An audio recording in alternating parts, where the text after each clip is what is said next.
Bienvenue dans la suite des cafés stratégiques. Je reçois maintenant pour discuter de la guerre des collectivités et du cloud de défense Clotilde Beaumont. Bienvenue.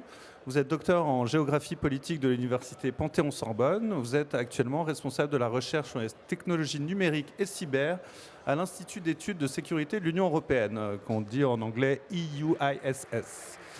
Vous êtes aussi affilié au Centre de recherche et de formation Géode, géopolitique de la datasphère.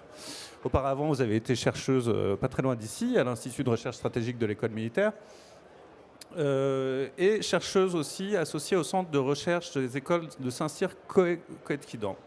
Vous avez également été chercheuse invitée à l'Université Columbia de New York. Et enfin, last but not least, vos travaux sur la géopolitique du cloud de défense français vous ont valu de recevoir un prix de recherche de l'IHEDN en 2024. Félicitations. Alors, première question, le cloud reste une notion abstraite pour une grande partie du public. Concrètement, dans le domaine militaire, quels sont ses usages actuels et possibles sur un théâtre d'opération ? Merci beaucoup. Alors c'est vrai que le cloud c'est un sujet qui paraît un petit peu, comme son nom l'indique, finalement assez éthéré. En réalité, le cloud, on pourrait le résumer tout simplement comme un mode d'organisation des systèmes d'information et de communication. Alors dans le civil en fait, peut-être commencer déjà par l'usage classique du cloud. Dans le civil en fait, c'est tout simplement confier. Le cloud repose sur le principe d'infogérance. L'infogérance, c'est en fait tout simplement le fait de confier la gestion de ses ressources informatiques à un prestataire extérieur qui du coup va pouvoir mettre à la disposition de son client des capacités de stockage, de calcul, etc., sans que l'utilisateur n'ait à disposer en propre de ces capacités. C'est un peu sur un principe de location en quelque sorte. Et donc dans le domaine militaire, on va retrouver ce même type d'usage, mais il y a deux distinctions à faire, puisqu'on va avoir deux utilisations qui sont finalement très différentes du cloud. La première, c'est le cloud qu'on va retrouver dans ce qu'on appelle le réseau d'entreprise. Donc en fait, finalement, les réseaux du ministère des Armées qu'on va retrouver sur le territoire national et qui vont permettre d'utiliser tous les systèmes administratifs, de soutien, etc. Donc là où on va retrouver des fonctions finalement assez classiques du cloud traditionnel, entre guillemets, où là ça va nous permettre d'optimiser la gestion des systèmes d'information et de communication du ministère des Armées. Tout ça qui s'intègre bien sûr dans le projet, le chantier de transformation numérique des armées, donc où on va pouvoir rassembler les ressources du ministère, donc ça permet évidemment des économies. Ça permet aussi une meilleure supervision des systèmes, donc mieux calibrer les besoins, mieux assurer la sécurité des systèmes, etc., etc. Et on a une deuxième utilisation qui est en opération. Donc l'utilisation du cloud en opération, dans ces cas-là, on appelle souvent le cloud défense le cloud tactique. Et donc là, l'objectif recherché est un petit peu différent de celui qu'on va retrouver dans le réseau d'entreprise, puisqu'en fait là, il s'agit tout simplement d'augmenter la capacité informationnelle des forces, tout simplement, puisqu'effectivement, c'est bien cette circulation de l'information qui va permettre, par exemple, l'accélération de la boucle OODA, donc c'est Observe, Orient, Decide, Act, qui permet donc l'accélération de la prise de décision, etc. Ça permet aussi une meilleure appréciation situationnelle, puisqu'on aura une meilleure connaissance du théâtre d'opération aussi, etc., etc. Donc c'est fluidifier un petit peu cette circulation de l'information sur les théâtres. D'accord. Mais alors du coup, sur un théâtre, c'est une question peut-être un peu naïve, mais n'y a-t-il pas un risque de hacking de l'ensemble d'une unité par l'adversaire et donc d'un affaissement total de son effort militaire pendant une période donnée ?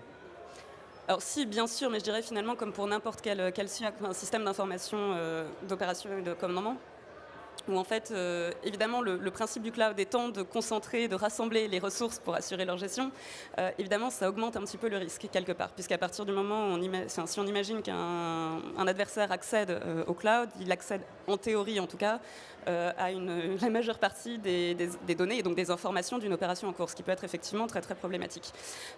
Après, on a quand même aussi déjà une cybersécurité qui est en place sur les théâtres, qu'il suffit juste de concevoir à l'aune d'un cloud en fait. Donc c'est déjà évidemment plus du tout ce type de sécurité périmétrique qu'on avait pu voir dans le passé, qu'on continue à voir parfois hélas encore aujourd'hui, mais d'avoir vraiment une sécurité pensée à tous les niveaux. Et donc ça passe aussi évidemment par la destruction de terminaux, des protocoles de sécurité, etc. Mais juste, je pense qu'on a tendance à penser à cette question de hacking, mais quand on pense le cloud sur le théâtre, je pense qu'il y a d'autres sujets de préoccupation auxquels il faut penser aussi. Parce qu'en fait, quand on parle de la sécurité de l'information, même la sécurité informatique en général, ça renvoie à la confidentialité, à l'intégrité, mais aussi à la disponibilité des données. Et quand on déploie une infrastructure numérique sur un théâtre, donc on appelle à ce moment-là souvent l'infostructure, il ne faut pas oublier qu'on se retrouve dans un environnement qui est hostile ou en tout cas à minima contraint. Et quand on utilise du cloud, on a forcément besoin de ressources énergétiques et on a aussi besoin de bande passante. Et la bande passante est souvent faible ou en tout cas très aléatoire sur les théâtres. C'est une première composante dont il faut tenir compte pour cette disponibilité des données. À ça, il faut aussi ajouter que si on déploie un cloud sur un théâtre, un cloud, quand on y pense dans le domaine civil, c'est des gros câbles, c'est des data centers, c'est tout ça. Sur un théâtre, il nous faut des équipements qui sont mobiles. Et cette mobilité des équipements, ça implique forcément qu'ils ont une capacité moindre. Ça suppose qu'ils fonctionnent peut-être sur batterie aussi. Tout ce genre de choses. Sachant qu'en plus, on a différents types d'équipements qu'on peut égrener à tous les niveaux sur un théâtre. Donc ça peut être au niveau des zones de commandement, par exemple, où là, on peut avoir des clouds qui seront des serveurs, en fait, tout simplement, déployés dans des espèces de gros containers.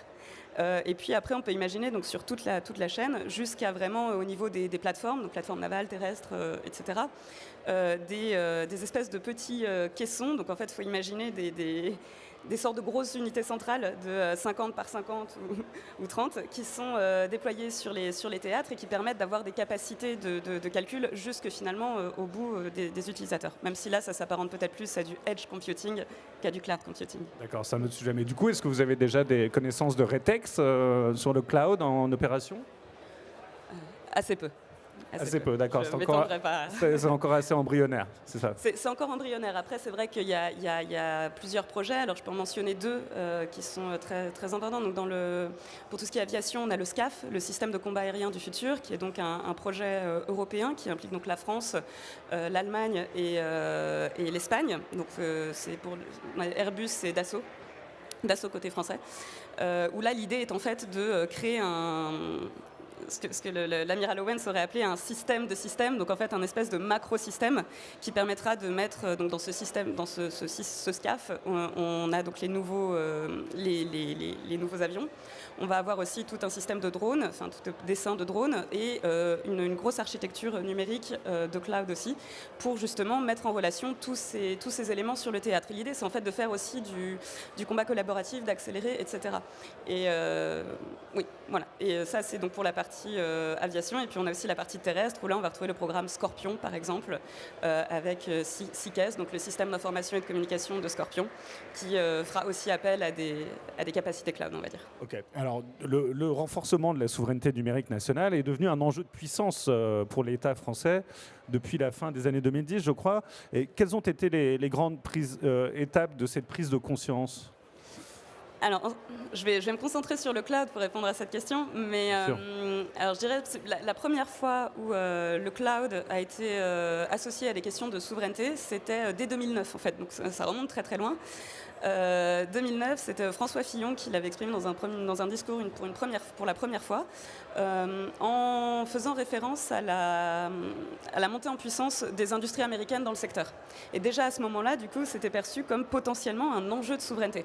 Et c'est à la suite de cette première prise de conscience où finalement, là, c'était plutôt les questions économiques qui primaient. Le cloud était perçu comme un secteur économique dans lequel il fallait qu'on se développe.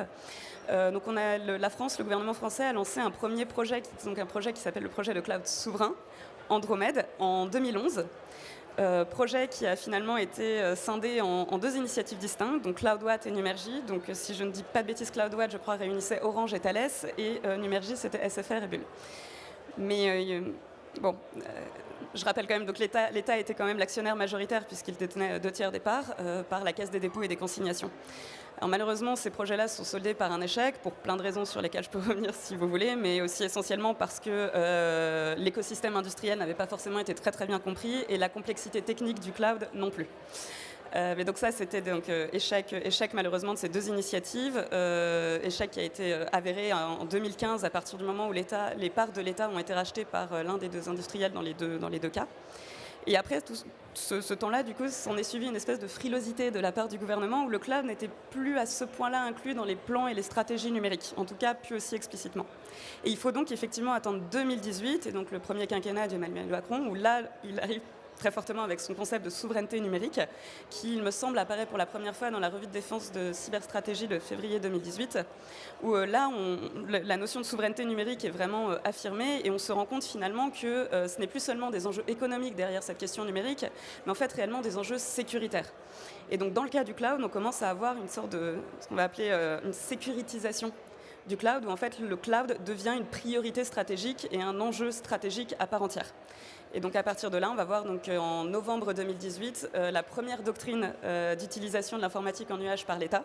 Donc doctrine qui en soit très sommaire puisqu'elle ne fait que 3 pages, mais qui marque finalement qui amorce le début d'une réflexion stratégique en la matière. D'accord, oui, c'était justement ma prochaine question. Quels sont les grands principes de cette doctrine cloud nationale dont la dernière mise à jour, je crois, date de 2021, c'est ça ?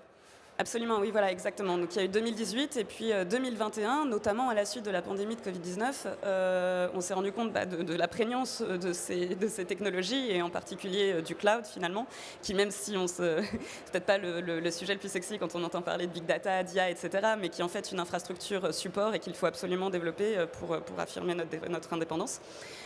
Et donc la doctrine de 2018 a été mise à jour en 2021, effectivement, et elle repose sur 3 piliers. Donc on va retrouver un premier pilier qui est organisationnel, où là c'est donc la partie de la doctrine qui s'appelle Cloud au centre, où il s'agit en fait tout simplement, donc c'est calqué sur si ça parle à certains, mais c'est calqué sur la doctrine Cloud First des États-Unis, où en fait il s'agit de tous les nouveaux systèmes ou les nouvelles applications qui sont utilisées par les services de l'État doivent être nativement sur du cloud.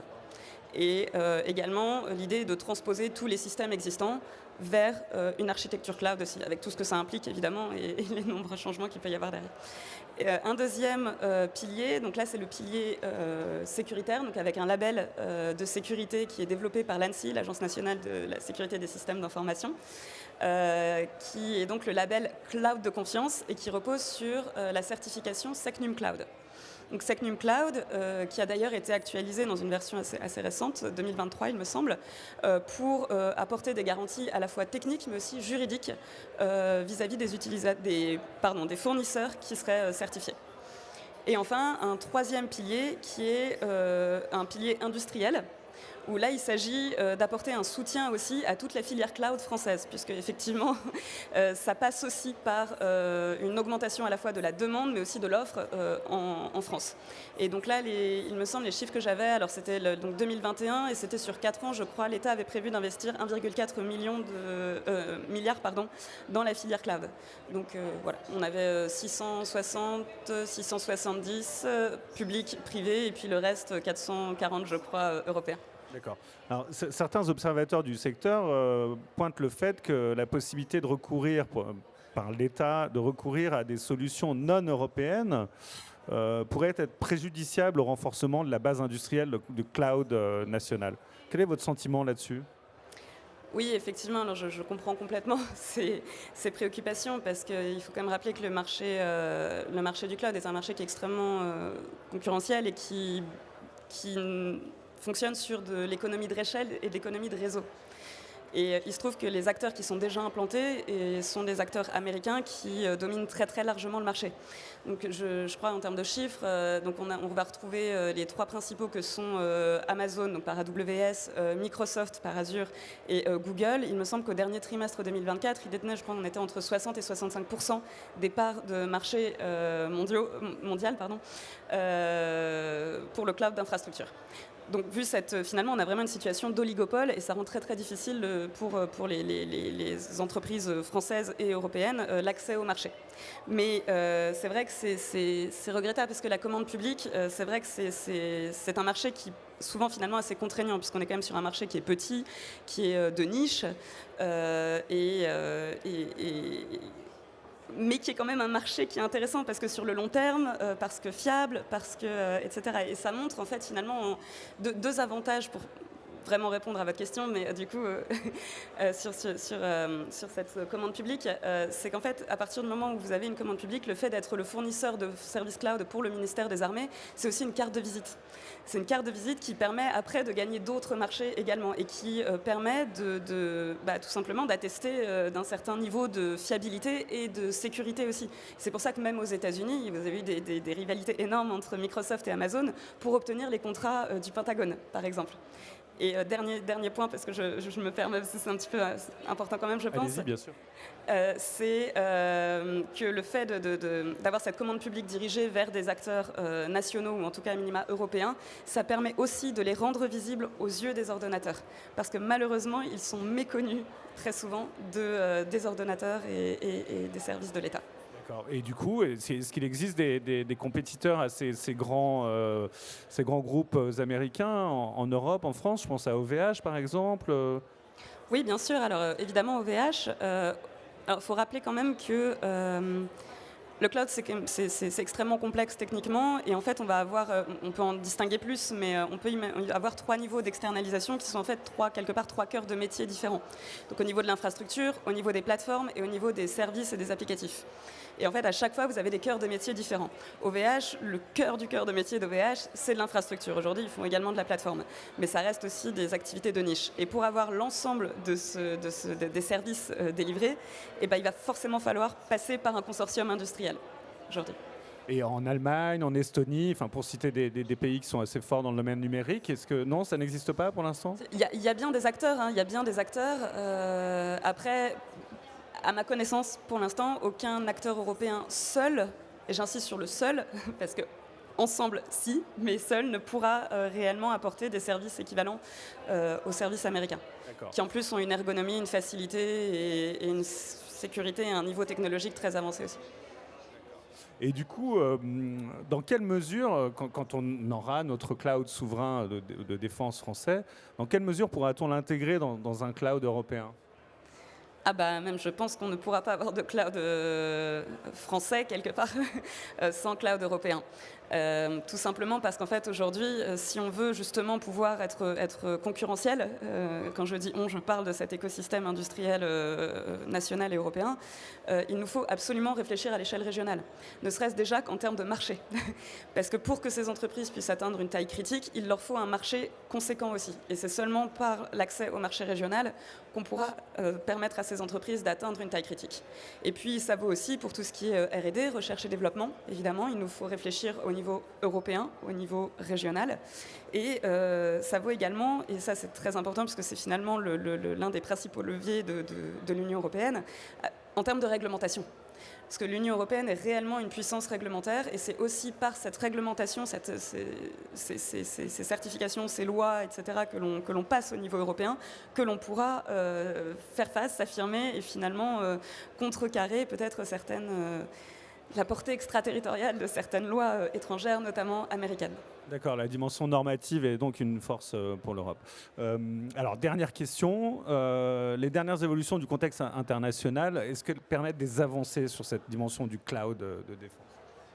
Eh bien, écoutez, s'il y a au moins une chose positive à tirer de ces évolutions du contexte international actuellement, c'est que je pense que ça a été un réel électrochoc pour l'Union européenne et ses États membres, où là, on commence enfin, quelque part, à voir bouger les choses. Donc c'est vrai que c'est des sujets qu'on aurait dû traiter déjà il y a des années, voire des décennies, mais bon, après, ma foi, il est jamais trop tard, et mieux vaut tard que jamais. Et effectivement, je pense que là, on commence à avoir, au niveau de l'Union européenne, en tout cas, je le perçois, une approche beaucoup plus systémique et inclusive de ces enjeux numériques, où en fait on commence à se rendre compte que oui, c'est pas le tout de vouloir développer de l'intelligence artificielle par exemple, donc mettre des millions voire des milliards dans de la recherche par exemple ou de l'innovation. En fait, il faut aussi derrière assurer donc voilà cette stabilité du marché, cet accès au marché, et puis il y a aussi toute une infrastructure informationnelle numérique sur laquelle il faut construire. Et donc ça passe par évidemment les câbles, les data centers, les antennes, 5G, 6G, etc. C'est en fait vraiment toute cette architecture, tout cet édifice numérique qu'il faut penser. Et j'ai l'impression qu'on commence à en avoir un petit peu conscience au niveau européen. Et j'ai hâte de voir ce qui va se passer à ce niveau-là. D'accord. Bah, je vous remercie beaucoup, Clotilde Beaumont, pour toutes ces informations très éclairantes. Ne quittez pas le live du Paris Defense and Strategy Forum 2025, puisque dans quelques minutes, le chef d'état-major des armées français, le général d'armée Thierry Burkhardt, viendra clôturer ce forum. Merci beaucoup pour votre attention. Merci beaucoup. Au revoir.